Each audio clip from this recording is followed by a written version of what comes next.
Fala pessoal, sejam bem-vindos a mais um vídeo aqui do canal. Para quem ainda não me conhece, meu nome é Matheus Ornelas, sou jornalista e comentarista de esportes americanos. Antes de tudo, se você ainda não está inscrito, se inscreve aqui no canal, deixa seu like, seu comentário. Estamos quase chegando à marca de 700 inscritos aqui já no canal do YouTube, um feito muito grande para mim. Então, se você ainda não está inscrito, se inscreve no canal, deixa o like, deixa o comentário que me ajuda pra caramba. Bom, o vídeo hoje é bem simples, né? Falar do que aconteceu na última semana da SPFL, né? A semana 9, a gente teve 4 jogos, né? 2 lá em Rio das Pedras, 2 aqui em São Paulo. Vou começar falando por Rio das Pedras, né? Os 2 jogos que eu acompanhei, né? Que eu tava lá, inclusive tem as entrevistas já da semana 9 da SPFL, então se você não viu as entrevistas, vai lá no vídeo, dá uma conferida que tem um bate-papo com alguns jogadores dessa última semana. Na parte da manhã a gente teve o jogo entre Spartans Futebol e a equipe do Leme Lizards, né? O Spartans vencendo por 22-0, conseguindo sua segunda vitória na SPFL 2022 e um passo muito importante visando uma vaga no wildcard da SPFL, né? A equipe agora tem mais 2 jogos, né? Contra Vailers e Santos e na teoria deve arrancar pelo menos uma vitória desses 2 jogos, né? Se arrancar 2, de repente pode até sair como líder do grupo, mas o cenário mais real é a equipe brigando ali para terminar com 3 vitórias e brigando por uma vaga já no wildcard. O jogo foi muito pegado, né? As 2 defesas fizeram trabalhos muito bons mesmo. Isso eu acho que até diminui um pouco os ataques, porque as defesas foram muito presentes, jogaram muito bem. As 2 defesas forçando turnovers, a defesa do Spartans inclusive conseguindo um sack, um fumble recuperado para touchdown no minuto final da partida, quando cravou a vitória, né? Mas um jogo muito bom da defesa de Leme também, a gente tem que falar isso, gerou muitas vezes pressão contra o KC, mas como eu já falei em alguns vídeos anteriores, o KC é um quarterback que ainda vai ganhar alguns jogos que forem mais apertados, alguns jogos onde ele tiver espaço, e para quem viu o jogo sabe que em algumas situações que ele teve um pouco mais de espaço, como no primeiro touchdown, ele conseguiu tirar vantagem disso. O Leme ainda tem mais uma partida na fase de grupos, né? Tem o clássico, né, contra a equipe do Ocelotes. Então vamos ver o que esperar desse último jogo, né? O Ocelotes pode estar brigando por uma vaga nos playoffs ainda. Leme vai, vamos dizer assim, brigar pela honra, né? Foi até uma coisa que a comissão estava falando depois do jogo com os jogadores, né? De ser o último jogo na fase de grupos, de fechar bem contra um adversário grande, né? É um clássico, Leme e Ocelotes. E como eu já falei, a equipe do Spartans ainda tem um duelo contra Santos e contra Vailers, né? Então o time do Spartans aí brigando para chegar pela primeira vez nos playoffs da SPFL, né? O time comandado aí pelo Igor tentando conquistar essa vaga inédita. Na parte da tarde a gente teve a estreia do Lençóis Paulistas Guarás, né? Inclusive queria agradecer ao pessoal de Lençóis pelo presente. A equipe jogou contra o Piracicaba Candy Cutters, venceu o Piracicaba por 23-0 na sua estreia. O Cutters encerra sua participação na fase de grupos com uma vitória e uma derrota. O Guarás ainda encara o Corinthians Desenvolvimento, né? O Corinthians Steamrollers Desenvolvimento, brigando por uma vaga talvez direta na semifinal. O Corinthians tentando talvez arrancar uma vitória e ficar entre os 6 que vão para os playoffs, né? E eu achei muito bom o jogo da equipe do Guarás, né? Me surpreendeu. Já achava que a equipe fosse vencer pelo que eu vi no amistoso contra a equipe de Londrina, né? Mas o ataque muito bem entrosado. Me surpreendeu bastante a conexão do Taveira com o Douglas. Eu até deixei anotado aqui o nome do outro recebedor, que acho que é o Redon que fala, né? Como estava na súmula pra gente.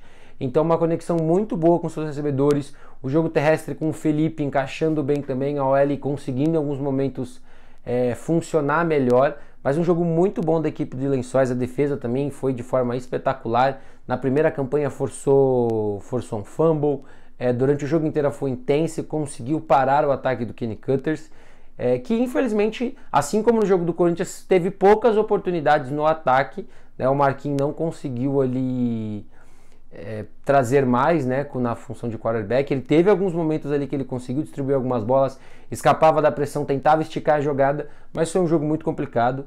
Então eu acho que Piracicaba, o Candy Cutters aprende com essa partida, né? Briga por uma vaga nos playoffs. Agora o Piracicaba, vamos dizer assim, está em casa cruzando os dedos e fazendo contas para ver se vai conseguir ficar com uma das 6 vagas, mais uma vaga direta na semifinal. Acho que já fica impossível, né? Até olhando para questões de saldo e tudo mais. Indo lá para o CTT, ainda falando de playoffs, né? Agora eu vou fazer o inverso, né? Vou primeiro falar do jogo da tarde, né? Que foi o jogo entre a equipe do Vikings e do Santo André Werewolves, né, jogo válido pela Série Ouro, um confronto direto, direto por uma vaga, uma das 4 vagas nos playoffs. O Vikings tinha perdido na sua estreia, o Werewolves tinha uma vitória e uma derrota, e o Vikings de forma, não vou dizer heróica eu acho que é um exagero da palavra, mas de forma muito valente, conseguiu arrancar uma virada, venceu por 18-16 a equipe do Werewolves.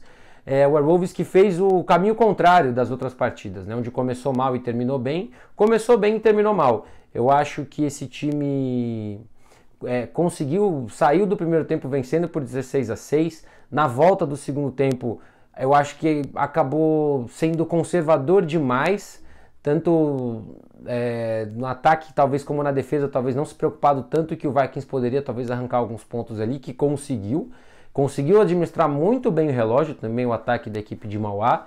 E agora fica um destaque para o Hummel na equipe do Vikings, o quarterback, né, que foi o quarterback o jogo inteiro. Isso inclusive eu achei uma grande decisão, porque o Vikings no primeiro jogo tentou mexer um pouco, né, e eu achei que o Hummel foi muito bem, 2 passes para touchdown, correu para um touchdown. E para a equipe do Werewolves agora é torcer, né? A gente sabe que a Série Ouro, diferente da Série Diamante, né? A Série Ouro e Prata, elas são por classificação geral. Então ali a equipe vai ter que fazer algumas continhas, vai ter que esperar o confronto entre Vikings e Franca para ver o que acontece, né? Mas pode ser que ainda passe, pode ser que não. Então vamos esperar, né? O time vai torcer, vai fazer suas contas.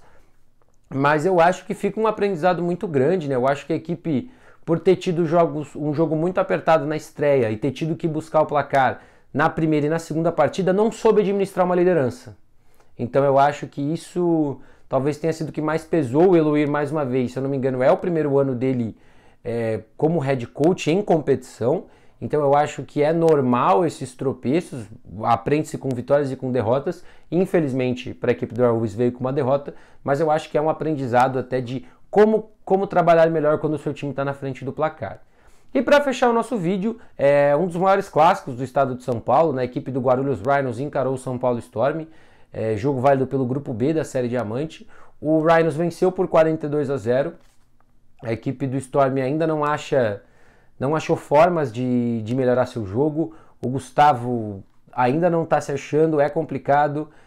O Esguicho mais uma vez apareceu, uma vez ou outra, receiver da equipe do Storm, é um cara que eu acho que a gente tem que ficar de olho. De repente, quando as coisas começarem a engrenar um pouco mais, pode ser um nome que a gente fale mais daqui a algum tempinho. O Tini também fez um trabalho muito bom, né? O Tini que joga como tight end, teve ali uma jogada que ele quebrou 4, 5 tackles até ser derrubado. É um cara muito forte, é um cara muito físico. Um jogador que é raro a gente ter no Brasil, que jogue como tight end da forma que ele joga, apesar de ter algumas situações em que ele joga aberto. O Tini faz muito bem essa função de tight end, talvez menos evidente do que na época que ele jogava na equipe do Tatuapé Monsters, mas faz de uma forma boa, que acho que assim, que quando as coisas começarem a engrenar um pouco mais para esse ataque do Storm, a gente talvez veja ele sendo mais bem aproveitado.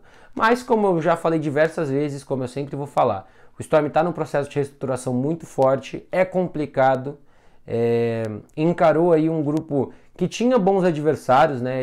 A equipe do Rhinos é muito boa, a equipe do Dragons é muito boa, a equipe do Steamrollers tem muita tradição e também jogou bem contra o Storm. O Jets trouxe um jogo muito forte defensivamente contra o Storm, que talvez o Storm não tivesse preparado. Isso restam 2 jogos, né? Como eu falei, até falei, me confundi, né? Vai encarar o Dragons ainda, né? Encarou o Rhinos, encarou Rhinos, Corinthians e Jets. Vai encarar um Dragons ainda, que eu acho que infelizmente o resultado vai ser algo parecido do que a gente tem visto, e vai jogar contra o Guarani Indians, né? O Guarani Indians que para mim é o jogo meio que de vida ou morte das duas equipes, né? O Indians também não venceu até agora, né? Tem 3 derrotas. As duas equipes se encaram no próximo dia 5, então é um jogo fundamental para ambas as equipes visando ficar na Série Diamante. Quem perder ainda vai ter mais um jogo, o Guarani vai ter o Corinthians e o Storm vai ter o Dragons, mas eu vejo como esse o jogo-chave para ambas as equipes para brigar para ficar na Série Diamante, né? Porque as 2 piores campanhas gerais caem para a Série Ouro do ano que vem, e se você não vencer nenhum jogo, a gente olha para o grupo A, onde a única equipe que ainda não venceu os jogos é o Santos, então se você não vencer do lado de cá, provavelmente você deve cair também. Bom, gente, mas o vídeo é esse. Eu vou ficando por aqui. Mais uma vez, se você ainda não está inscrito, se inscreve aqui no canal, deixa o seu like, deixa o seu comentário, fala o que vocês estão achando desse tipo de vídeo. Eu estou tentando trazer sempre esses materiais para vocês, para falar mais das competições que eu consigo estar presencialmente. Os brasileirões, né, vão começar, o da CBFA e da BFA, então também quero começar já a falar um pouquinho mais sobre isso. Devo trazer alguns vídeos na semana que vem sobre. Vou ficando por aqui e até a próxima.